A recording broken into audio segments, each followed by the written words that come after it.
소주를 얘기하고 있지만 사실 이게 다 같은 소주가 아닙니다. 이 세대별로 다 다른 소주를 이야기하고 계신 거예요. 1924년에 이 소주를 시작으로 해서 여러 가지 변화를 겪어왔는데요. 저희가 간단하게 영상으로 좀 준비해봤습니다. 보고 오시죠. 저도 그 소주가 잔으로 했을 때 7잔이 정량이라고 저는 생각을 했거든요. 근데 예전에는 8잔이 정량이었었다면서요. 잔이 옛날보다 좀 커졌대요. 빨리 먹으라고. 근데 그것도 그런 게 7잔이니까 만약에 둘이서 먹는다고 하면은 어떻게 해요? 3잔, 3잔 먹고 한 잔이 남으니까 한 병 더 까야겠 되잖아요. 조금씩 따라 드세요. 아니 그래서 원래는 옛날에 저 술꾼들이 그런 얘기가 있었어. 그래가지고 이거 말고 이걸 좀 버려. 처음에 그래서 아까 버리는 경우가 있었어요. 그리고 침전물 있다고 하면서 버렸다. 그러니까 영업사원들이 뭐 이렇게 침전물 있어, 침전물 있어. 이렇게 버리게 하는 거지. 뭐 그런 얘기들이 있었는데 뭐 그건 중요하지 않고 이게 중요하지 않다. 그 얘기를 나눠봤는데 이 소주가 예전에는 굉장히 셌던 거죠.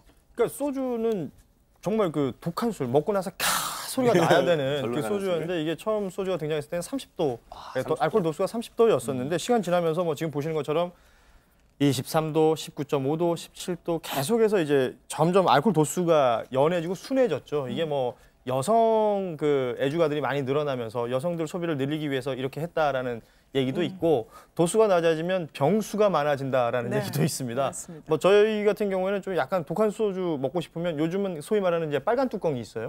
20도 가까이 되는 그 빨간 뚜껑을 마시게 되는데 이런 것들이 모두 어떤 소주 회사들의 마케팅 전략이 아니었느냐 이런 얘기들 많이 나오죠.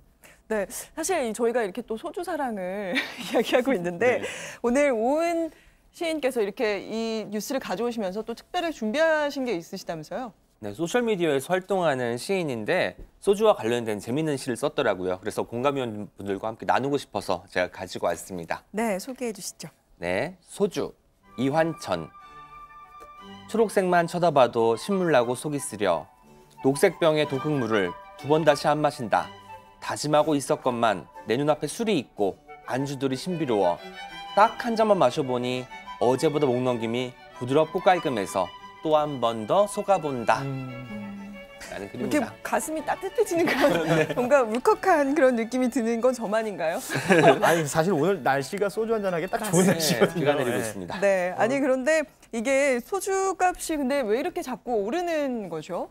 왜 도대체 사실 가격이 그 이렇게 업체에서는 뭐 제작비 자체가 이제 단가가 올라갔고 인건비 이야기도 하고 있는데 실제로 제가 알기로는 소주를 만들 때 이제 증류 그러니까 물을 많이 섞으면 훨씬 더 그 제작비가 절감이 된다고 하는데 저희가 30년 동안 계속 지금 소주의 도수가 낮아지고 있지 않습니까? 그럼 제작비는 훨씬 더 덜 들어간다는 거예요. 그럼에도 불구하고 이제 병의 어떤 가격이나 이런 중간에 어떤 그 생산하는 데 그 라인에서 드는 돈 때문에 인상을 한다고 하는데 그런 것들이 공장도 가격은 60원 오르지만 실제로 소비자들이 슈퍼에서 사 먹는 경우도 있지만 그 술집이나 음식점에서 사 먹을 때는 1,000원 이상의 가격이 오르니까 이게 피부적으로 와닿을 때는 훨씬 더 그 치명적으로 와닿는 거죠.